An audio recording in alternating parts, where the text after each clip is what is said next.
Musalawo ya Ssaabasajja ajunguludde okujulira kw'ab'ekiwayi kya Yakobo Mayanja Ntaate abaddeko nga Kasujja mwe yali yawakanyiza okusalawo ka kkooti ya Kisekwa okuba nga tateekeddwa kuba mukulu w'ekika ky'Engeye. Nzikiriziganya n'ensala ya kkooti ya Kisekwa ti olumbe lw'omutaka ali kati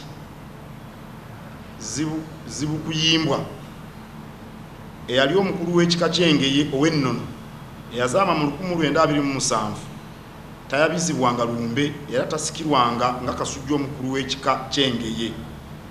N'olwekyo bonna ababaddewo nga bakasujja babadde bakuumi ba ntebe y'owa Kasujja. Nzikiriza ensala ya kkooti ya Kisekwa era nkikakasizza wamu n'ebiragiro ebigenderako okujulira Nkugobi fayiro ngikomezzaawo. Ronald Mwenda Mutebi II Kabaka. Katikkiro wa Buganda Charles Peter Mayiga agasseeko nga Kabaka bw'ategeezezza nga Mayanja Ntaate bw'alina okuzzaayo ebintu byonna eby'ekika ky'Engeye olwo nno amakubo amalambulukufu gagobererwe mu kulonda Kasujja ng'abawaabi bwe baali bakirambise. Ya Kisekwa watali kwesalamu ekkiriziganyiza n'abawaabi era eragira omutaka w'Omutuba Kalutte atuuze bazzukulu be ab'Akalutte balonde omusika wa Alikadi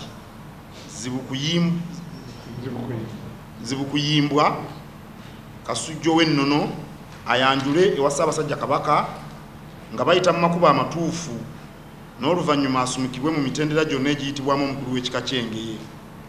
Wabula ye Katikkiro Charles Peter Mayiga awanjagidde ab'ebika yonna gye bali okulekeranga awo okukozesa kkooti z'embuga z'amateeka bwe babanga bafunye okusowogana mu kika.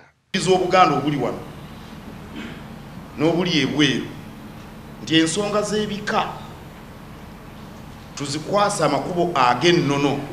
Katikkiro agasseeko nga kkooti ya Kisekwa bwe yateekebwawo okugonjoola ensonga nga zino n'agamba nti si kya bugunjufu ebika okugyesulubabba mu kaseera ak'okusika omuguwa mu bo bennyini. Mu nnono zaffe ku nsonga z'ebika singa wabaddewo obutakkaanya mu kasolya ensonga ezo zanjulwa mu ddiro lya Katikkiro erikulirwa Kisekwa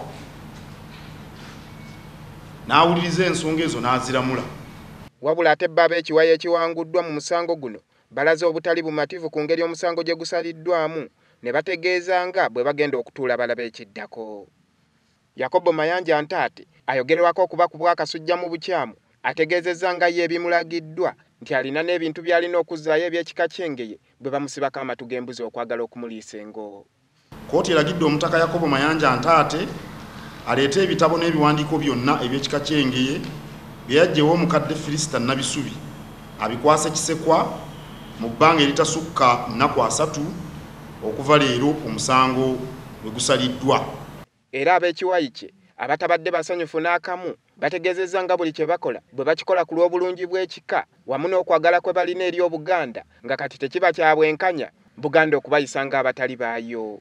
Okusowagana mu kika ky'Engeye kumaze akaseera nga kutwaliramu ne Kasujja omugenzi Kabaalu Joseph nga ab'ekiwayi kya George William Mayanja bazze nga basimba Nakakongo nti bakasujja ababadde bateekebwawo babadde bakuumi bukuumi nga babalanga n'okuba ab'ensowole kye bagamba ekintu ekitali kituufu nga bagamba nti Kasujja alina kuva mu mutuba gwa Kalute.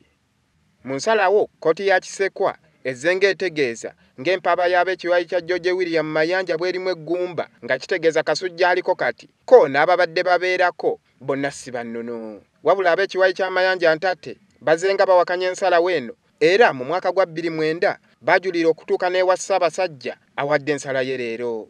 Bano nno era ne leero bawakanyizza ensalawo eno. Andrew Kagwa, WBS TV, Bulange Mengo.